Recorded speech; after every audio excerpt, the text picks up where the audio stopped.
And now, ladies and gentlemen, you're watching the final 1,500 finals elementary boys.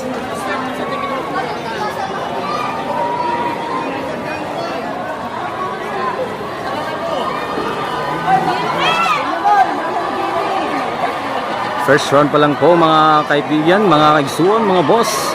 So nangunguna po yung color green, Bangsamoro Region. Pumapangalawa po yung naka-red, naka-black.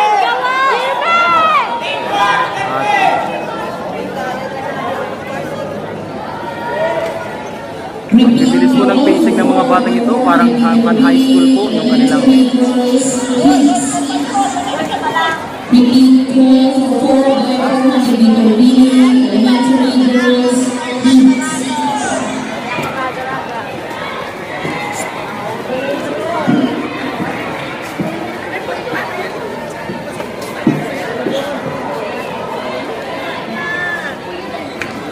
Good job.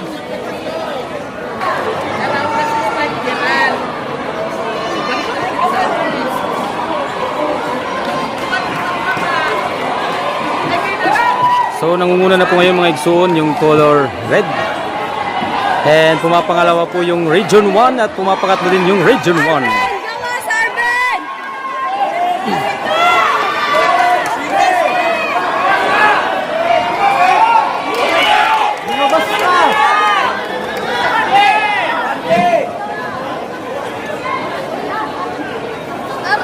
Second lap na po ito mga igsuon.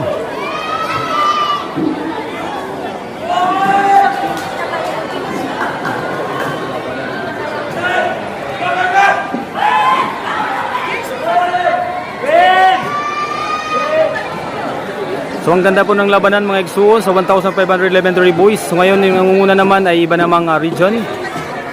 So ang ganda po ng bakbakan ngayon.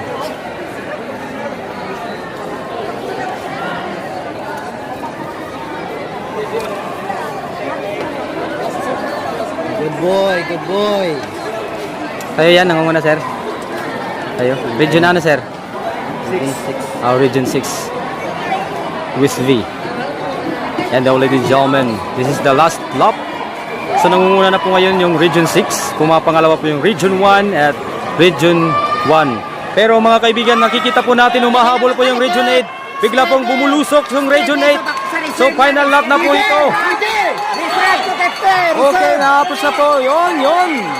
So pumapakatlo na po ngayon mga kaibigan yung Region 8 sa final lap ng 1,500 elementary boys.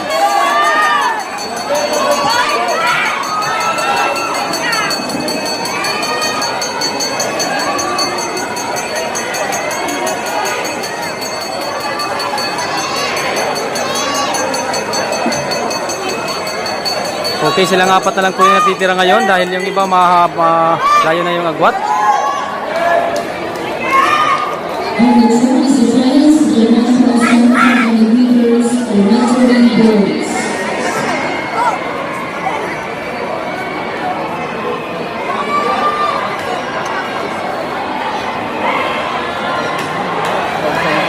Final, last 100 meter run.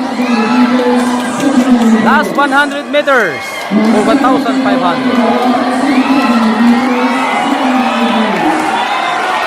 Nangunguna na po ngayon yung Region 8.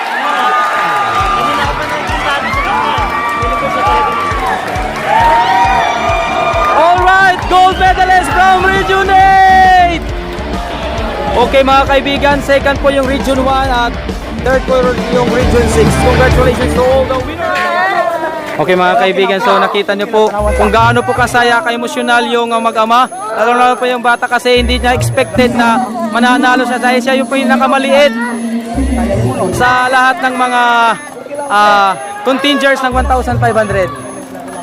So once again, kanina po yung 1,500 elementary girls, Region 8, ngayon din, Region 8 naman din. So kung mapapansin nyo po, very emotional din, pati yung mama niya sa taas, iyak nang iyak din po yan kanina.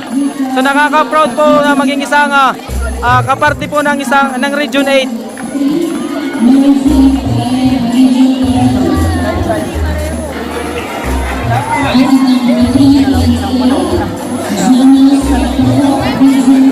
Ice, ice.